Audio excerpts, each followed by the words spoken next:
ஆண்டவர் ஆயுசு நாட்களை இனி முடிந்தது என்று சொல்லப்படுகிற சூழ்நிலைகளை கர்த்தர் மாற்றி அமைத்து அவர் உனக்கு விடுதலையையும், இன்னும் என் பிள்ளை இருக்கட்டும், இன்னும் இவன் ஓடட்டும் என்று சொல்லி தயவை பாராட்டுகிறார். கையை மேலே உயர்த்தி நல்ல கண்களை மூடி, ஆண்டவரே என்னை நினைத்தருளும், ஆண்டவரே என்னை நினைத்தருளும் ஐயா, என்னை நினைத்தருளும், இயேசுவின் நாமத்தினால ஜெபிக்கிறோம் பிதாவே, ஆமென்.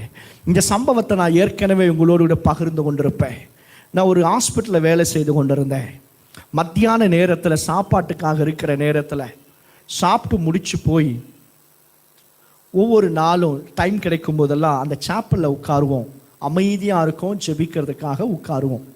அப்போ ஒரு அம்மா வந்தாங்க, ரொம்ப வேதனையாக வந்து அந்த அம்மாவுடைய ஹேண்ட்பேக்கை அப்படியே வீசி எடுத்து, அங்கே ஆல்டர் இருந்தது, இந்த மாதிரி பலிபீடு இருந்தது, முழங்கால் படிட்டு அந்த அம்மா சொன்னாங்க, ஏசப்பா உன்னை தெய்வம்னு எல்லாரும் சொல்கிறாங்க, நீ உண்மையான கடவுளாக இருந்தேன்னா ஐசியூவில் இருக்கிற என் வீட்டுக்காரர் பேர் சேகர், அவருக்கு எப்படியாவது ஜீவனை கொடு அப்படின்னு சொல்லி கேட்டாங்களாம்.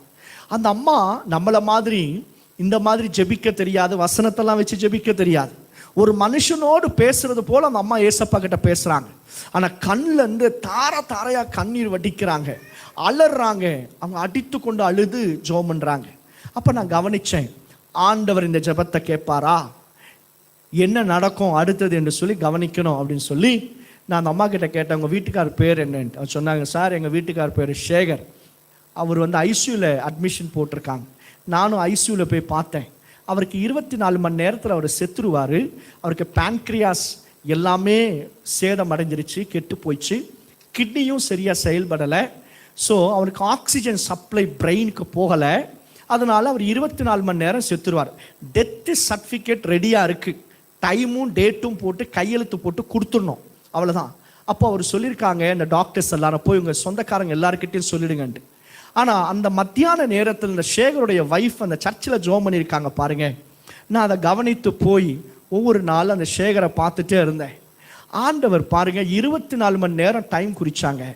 24 மணி நேரம் போச்சு, 48 மணி நேரம் போயிடுச்சு, 72 மணி நேரம் போயிடுச்சு, ஒரு வாரம் போயிடுச்சு, கர்த்தர் நார்மல் வார்டுக்குள்ளே கொண்டு வந்தார். கர்த்தருடைய பிள்ளைகளை, உன் விண்ணப்பத்தை கேட்கிற தெய்வம், உன் கண்ணீரை காண்கிறவர் இன்றைக்கும் உயிரோடு கூட இருக்கிறார். அவர் உயிர்த்தெழுந்த தெய்வம். இதோ நான் உங்களுக்கு பிரசங்கிக்கிற இந்த தேவனாகிய கர்த்தர், நீங்கள் கேட்கிற தியானிக்கிற இந்த ஆண்டவராக இயேசு கிறிஸ்து, யூடியூப் லைவ்ல பார்க்கிற இந்த ஆண்டவராக இயேசு கிறிஸ்து, அவர் மரணத்தையும் பாதாளத்தையும் ஜெயித்து உத்தரித்து உயிரோடு கூட எழுந்தவரா, அவர் இன்றைக்கும் ஜீவன் உள்ளவர். எத்தனை பேரால ஆமென் சொல்ல முடியும்? ஆமென் சொல்றவங்க 2 கைகளை தட்டி, இயேசுவே உமக்கு மகிமை உண்டாவதாக. அவர் உயிர்த்தெழுந்த தெய்வம், is still alive. அவர் இன்றைக்கும் உயிரோடு கூட இருக்கிறார், இன்றைக்கும் உயிரோடு இருக்கிறார். சமீபத்தில் ஒரு கிராமத்தில் ஊழியத்துக்காக போனேன். அவருக்கு வயசு 50 வயசு. நம்ம இடத்துல பைபிள் காலேஜ் படித்த ஒரு பிரதர் தான் என்னை அந்த கிராம ஊழியத்துக்கு கொண்டு போனார். அந்த இடத்துல போகும்போது அவர் சொன்னார், 50 வயசு இருக்கிற ஒரு சகோதரனால் முழுங்கவே முடியாது. அவர் என்ன செய்வாரா, லிக்விடாக எடுத்து அந்த லிக்விடை சாப்பிட்றதுக்கே 1.5 மணி நேரம் ஆகுமா, முழுங்கவே முடியாதான். அந்த நாளை நானும் என் கூட என்ன சில பாஸ்டர்ஸ் எல்லாம் இருந்தாங்க.